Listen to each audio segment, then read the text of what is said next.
Magandang umaga pong muli sa inyong lahat. Ako po si Pastor Bong, bumabati na isang mapagpalang Thursday morning sa ating lahat. Our verse for today will be coming from the book of Colossians, chapter 3, verse 1 to 3. Colossians chapter 3, verse 1 to 3. If then you were raised with Christ, seek those things which are above, where Christ is sitting at the right hand of God. Set your mind on the things above, not on things on the earth, for you died, and your life is hidden with Christ in God. Again, Colossians chapter 3, verse 1 to 3. If then you were raised with Christ, seek those things which are above, where Christ is sitting at the right hand of God. Set your mind on things above, not on things on the earth. For you died, and your life is hidden with Christ in God. What a very powerful scripture that God has revealed to us today. Yesterday, mga kapatid, we have learned about two kinds of people, the unbeliever and the believer who follow Jesus Christ, who obey the Lord Jesus Christ and believe in the Lord Jesus Christ, where they stored up their treasure here on earth. And we saw the difference, mga kapatid. People who poured their energy into acquiring money and more comforts in life, mga kapatid, and never stopping to realize na hindi nila naiisip that all their monies and their possessions will only be theirs, will only be with them for a few years at most, mga kapatid. And those people who know the Lord are also skilled in what? In accumulating earthly treasure. Ibig sabihin, yung pong mga believer na, Christians na, okay, who are also skilled, may kakayahan tayo to accumulate earthly treasures, but there's such difference in life. Yung lost unbeliever, walang relationship kay Jesus Christ, they work to acquire riches and treasure that eventually pass away. However, the redeemed, yung mga natubos, tayong mga anak ng Diyos, we, mga kapatid, we acquire such earthly treasure, but we are commanded to lay up treasures in heaven. It means lahat ng ating mga na-acquire, our riches, our possessions, we can use it for God's glory. Ang kaibahan, yung hindi believer, yung unbeliever, they acquire such things for themselves alone. But yung mananampalataya, yung believer, they obey the word of the Lord, the command of the Lord, which is to use their treasure to what? Para ano? To lay up o mag-impok, mag-savings para sa langit. At yung verse na binasa natin kahapon, yung Matthew 6:19 to 21. Dahil sabi nga dun sa last sentence nun, where your treasure is, there will your heart be also. Ngayon, sinundan natin ito. The verse for today na binasa natin. No? Basahin natin yung Tagalog. I believe si Sister Eileen ay translate niya. Sabi niya, yamang binuhay kayong muli na kasama ni Kristo. It only means one thing. If then you were raised with Christ, it only means because we were dead. We were once dead in our transgression. We are all dead, considered as condemned because of sin. But through Jesus Christ, we were raised up from the dead. Binuhay tayo ni Jesus. God has given us new identity, new life, new heart. So what should we do? Seek those things. Sabi niya, ituunin niyo ang inyong pag-iisip sa mga bagay na nasa langit na kinaroroonan ni Kristo na nakaupo sa kanan ng Diyos. Ang mga bagay na panglangit ang isa-isip ninyo, hindi ang mga bagay na panlupa. Yes, we can acquire things, we can acquire treasure, we can work for money, yes, we can save, but don't forget, mga kapatid, to use all that we have for God's glory. Ibigay ang para kay Lord, maging matulungin sa kapwa. Gamitin natin yung treasure natin to share the gospel, to share the word of God, to support the works of the Lord in our life. At here is one amazing thing. If we use our treasure for God's glory, hindi uubusin ni Lord yan. Pararamihin pa yan ni Lord. Amen. Pag ginamit mo yung treasure mo, yung resources mo, whatever God is blessing you, if you use it for God's glory, you will not be empty. But there will be many. Oh, ganda nun ano? If you use your treasure for God's glory, you will not be empty, but there will be many. Rhyme na rhyme, hindi ba? No? So, totoo yan mga kapatid. That's really true.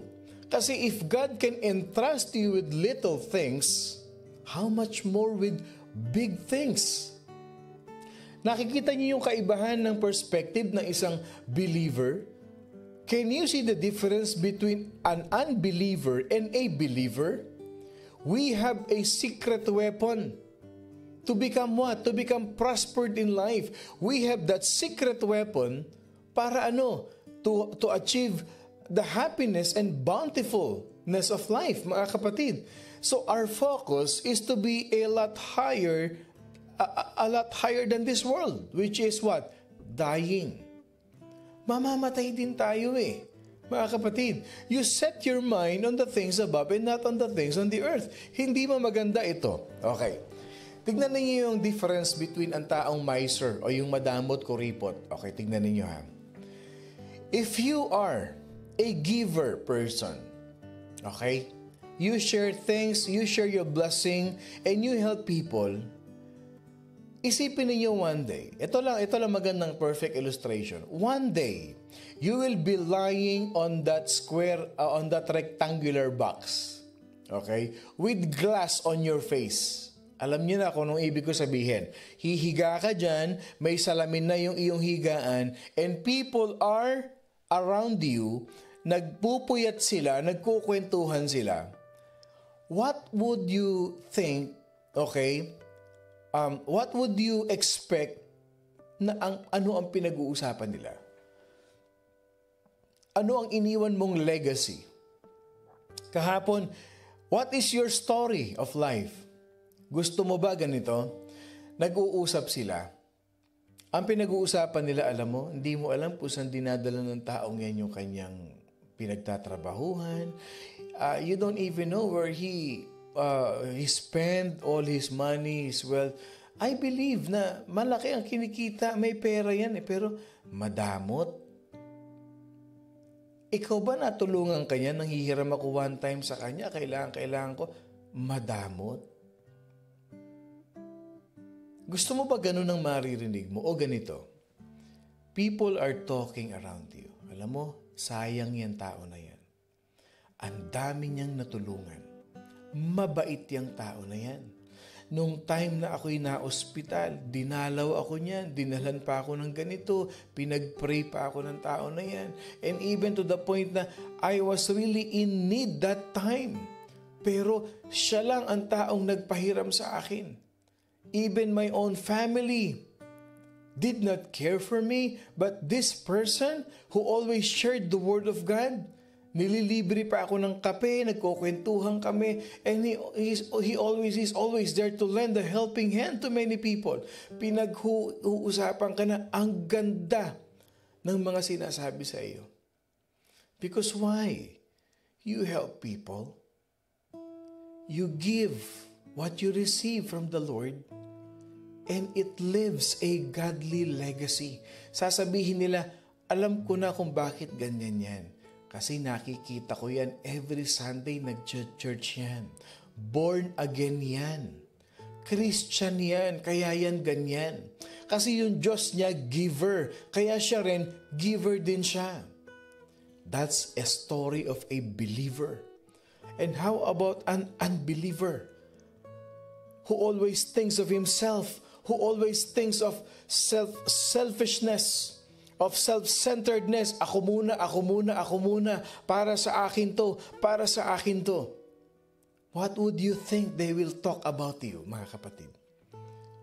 Yet we are also guilty of that same consumerism na tinatawag, yung consumerism, yung ating pag-ari o pag-consume ng mga bagay-bagay. The same chase for wealth, the same that we chase for comfort in this world around us. Sometimes it's so impossible or absurd if you stop and think about it. Para bang, ang hirap namang isipin na hindi na ba ako magtatrabaho? Hindi ko na ba gagawin to? Hindi na ba ako mangangarap? Should I stop dreaming of giving my family the best life that I want for them? Mga kapatid, I'll tell you this. People who are lost, they always build their little kingdom on earth. But a believer, para sa kanya, yes, I want to give the best for my family, but I am laying up treasures in heaven. Yes, we seek comfort when we retire, but let us not forget that life is so short. Maiksi lang ang buhay para ubusin natin para lang sa sarili natin. Actually, ito ang maganda sa God's economy. Put God first and He will put you first. Totoo yan. You put God first and He will take care of you. You will be first on the list because you put Him first in your life. You put God first, it will change your life. Sometimes, things that it is very impossible for us to achieve, but when we put God first in our life, we lay up treasures in heaven, magugulat ka na lang, ibinibigay na ni Lord sa iyo. Magugulat ka na lang, dumarating na sa iyo, sunod-sunod pa. Have you ever experienced those kind of thing? Some people, they live 30 years or such time in their retirement, and mostly for fewer years. Hindi natin alam. Our life is so short, mga kapatid. And the Bible reminds us of how short life is. Ano sabi ng 1 John chapter 2? And the world pass away, and the lust thereof, but he that does the will of God will abide forever. We will all die, and we will leave everything that we have accumulated, mga kapatid. To others who will either continue to build on that wealth or squander it on themselves. But let me tell you this, none of us, no one, not even single one of us cannot take this whole thing with us when we leave this world. The Bible clearly says, we brought nothing into this world, and it is certain that we can carry nothing. Dumating tayo dito, wala. Aalis din tayong wala tayong dala. Mga kapatid, Christians, followers, believers of Jesus Christ, we are commanded to set our hearts in heaven. We are commanded to work, to store treasure over in heaven, to give glory to God. Siguro sabi nila, ibig sabihin ba, Pastor, ubusin na namin sa pagbibigay? Hindi ganun ang pinag-uusapan natin. Hindi ganun. Balansehin natin ang buhay. Put God first always in the equation. Unahin lagi si Lord. Alam niyo mga kapatid, pag nakuha niyo yung tibok ng puso ng Panginoong Jesucristo, I'll tell you this, you will become the most successful person in this world. You will become successful, mga kapatid. You know why? Jesus Christ died for souls. Ang tibok ng puso ni Jesus Christ, the heartbeat of our Lord Jesus Christ, is for the whole world. Ibig sabihin, caring, compassion, loving, and giving, it's all in there. And the reason why God is blessing us to be caring, to be loving, to be giving, yan yun mga kapatid. Yan yun. That is what we are talking about here. At gaya ng sinabi natin kanina, if you put God first, mga kapatid, you seek for His glory, use your money for His glory, you will not be empty. And there will be many. Because our God is a just God. We as Christian redeemed, we are commanded to store treasure for the glory of God. And God's people should display more wisdom in our spiritual work than the world shows in its material work. Dapat ang Kristiyano, mas may wisdom tayo sa mga bagay na yan. Ang isang Kristiyano, selfless, hindi selfish. We as child of God, let's not be foolish in this area. Huwag tayo maging mangmang sa bagay na ito. One day, una-una lang yan, we will die. And the only thing that you will have when that day comes is what you have sent on heaven. Kung ano yung inipon natin sa langit, yun lang, mga kapatid, ang maa-acquire natin. Yung inilaan ng Diyos sa atin, what He has prepared for us. But the things in this world, mga kapatid. So if you are saved, you know where to put up your treasure. But if you are lost and you are listening right now, you should not be ignorant in this matter, in these things, mga kapatid. Everything that you are working, one day will all burn up. And we should all make sure that we are working more than this world has to offer. Lalim yan, mga kapatid. But that's the reality of life. Because many people, they are investing all their life in this world. So, in verse 9, there was a phrase there. Sabi ni Jesus Christ, it covers many things. Sabi ng mga Bible scholars, 2,000 years ago, okay, itong parable ni Jesus Christ, we can see that in Luke chapter 16 in verse 9, it says, make friends of the mammon of unrighteousness. Okay? Here we can see that there is a word when it comes to invest. Okay? Sabi ni Jesus Christ, make friends of the mammon of unrighteousness. The word mammon, as we have learned last Sunday, recap lang ito ha. The word mammon is an Aramaic word for riches and wealth. Okay, and we have learned that mammon is a spirit. It does not refer to the money itself, mga kapatid. Yeah, no.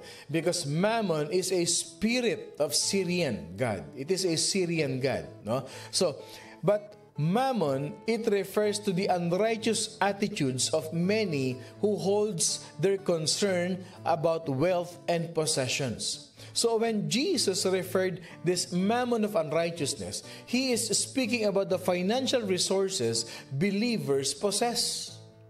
Yes, yung unrighteous mammon na yan that we possess, mga kapatid, so ibig sabihin, the unjust steward, ito unfaithful steward na ito na pinag-aaralan natin in this parable, he used the mammon of unrighteousness to earn friends among his what? His master debtors. Ginamit niya yung unrighteous mammon na yun para makawin siya ng mga kaibigan niya doon sa mga may utang sa kanyang amo. So, when he lost his job, he had friends. Friends who are ready to receive him. He had friends who would take care of him. Church, believers should use their financial resources to make friends in what? Eternity. Yes, yung phrase na when you fail or when it fails, it speaks about a day that when you die, our material resources will no longer be with us, but it will pass to others. Iba makikinabang, maipapamana mo sa iba, maaring sa kamag-anak, sa family, or kung sino man. Because when our body died, our soul will move to heaven. And if we use our resources to invest in the kingdom of God, mga kapatid, there will be friends to receive us when we get to heaven. Magpapasalamat sa iyo. Alam mo kapatid, kung hindi ka nagbigay sa mission, kung hindi ka nagbigay, kung hindi mo ko tinulungan, hindi ko matatanggap si Lord, hindi ako makakarating dito. Yun yung ibig sabihin nun. Jesus is teaching us that when we use our resources to be generous with God's people, those will be in heaven will greet you when we arrive in heaven. When we use our possessions to help the needy among us, mga kapatid, we earn heavenly treasures that cannot be taken away. Actually, yung maging matulungin ka lang, you be helpful, you are earning treasures that cannot be taken away. Yung credibility, yung integrity, yung concern, yung respect of other people, that cannot be taken away. When we use our resources to fund missions, those who come to Jesus through those missions work, mga kapatid, will be in heaven to meet us. So, it teaches us one very powerful thing. God's economy is for what? For our good. When we give our resources to fund the work of the local church, to help the ministry, and those people who has been brought to Jesus through the work of the church will be in heaven to meet us. Itong ating morning devotion, ilan na ba ang tumanggap kay Lord? Hindi na natin mabibilang. I have been receiving many testimonies in different parts of the world, in different places in the Philippines. Pastor, nakapakinig kami ng morning devotion. Tinanggap namin si Jesus. Alam nyo, yun pa lang. We are what? Laying up treasures in heaven. Yun yung pinag-uusapan natin, mga kapatid. That as we end, when we give our resources to support the ministry of the gospel, we are making an eternal investment into the kingdom of God. And take note of this, the Lord wants us to use our resources, our possessions, to work for the Lord. Babalik na si Jesus. At alam ko, excited na ang ilan sa atin. And if we will obey, He will reward our investment here, and there will be treasure laid up for us there. May reward ka na dito, may reward ka pa sa langit. Ano sabi ng Luke 6:38? Give, and it shall be given unto you, good measure, pressed down, shaken together, and running over, shall men give into your bosom. For with the same measure that you meet, it shall be measured to you as well. Church, we are to invest our earthly treasures in the Lord's kingdom's work. Hindi hinihingi ni Lord lahat yan. But when you give that comes from your heart, it is, mga kapatid, so much appreciated by our Lord. Pag nakita ni Lord na nagbibigay ka, comes from your heart. It doesn't matter how much it will be. What matters is you have a joyful heart in giving back to what belongs to God. When we invest in ourselves, we will lose everything in the end. Totoo yan. Subukan mo i-invest sa sarili mo yan. Pang sarili mo lang, mawawala din yan one day. But when we invest in heaven, we will lose nothing when we die. Matatanggap mo pa rin yan pagdating mo doon. We will simply go to where our real treasure awaits. So meron dong word of investment dun sa binasa nating verse. And what are the things that we can learn? There's a word on integrity. Yung verse 9, it speaks about how we are to use our resources to treat others. And these verses, mga kapatid, turn the focus back on us. Bumabalik sa atin yun because the Lord wants us to examine our own hearts again. tignan natin yung puso natin. Why? Because a true generous person become generous not because they have more to give, but because they possess a giving heart. Ang taong generous, it's not because they have more to give o marami silang maibibigay. Hindi. Kaya sila generous kasi yung puso nila, they possess a giving heart. Kaya makikita mo may mga taong hindi naman ganun kalakas kumita. They don't earn that big, that much, but they are so generous.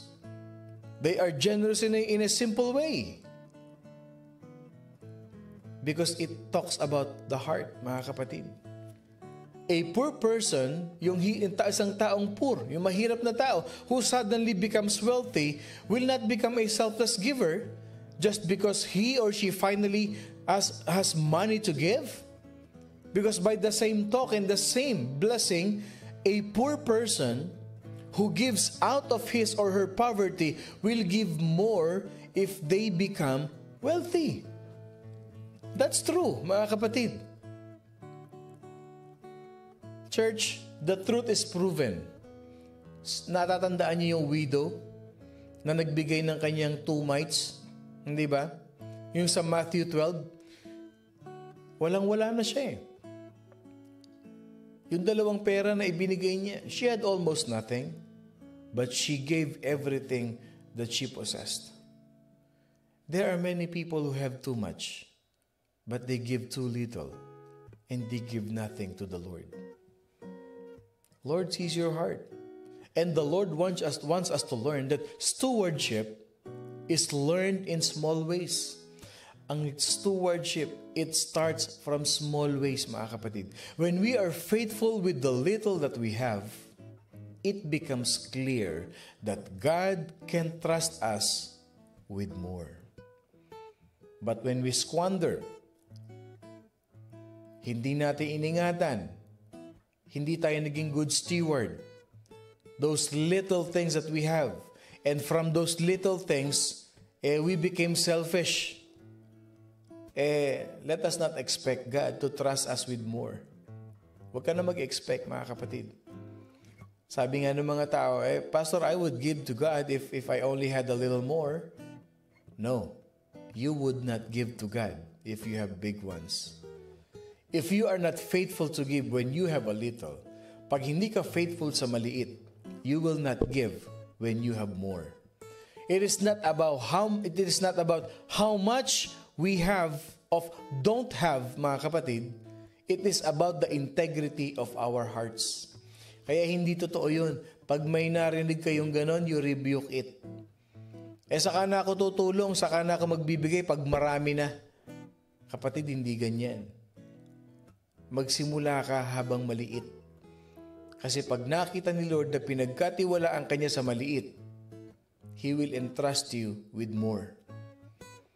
Yan ang God's economy. Yan ang God's principle. It's all about the heart. So I pray, mga kapatid, and my desire is for us to grow deeper and deeper in the knowledge of understanding the Word, the Spirit, and the truth of the Lord and His Word. Kasi bakit, mga kapatid?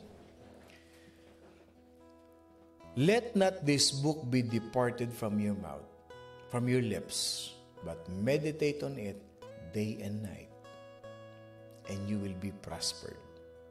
Magandang umaga pong muli sa inyong lahat. Ako po si Pastor Bong, bumabati ng isang mapagpalang Thursday morning sa ating lahat. Lagi nating tatandaan, lay our treasures up in heaven. Make ourselves busy with things in heaven, not things that are seen here on earth. At wag na wag niyong kakalimutan, mga kapatid, we are always, every day, blessed by God. I love you all, mga kapatid, with the love of the Lord. And nga pala, thank you po kay Tito Manny sa isang mapulang jacket na pinagkaloob niya sa akin. Salamat po, Tito Manny. I love you all, mga kapatid, with the love of the Lord. Ingat po tayong lahat. As in, love na love ko kayo.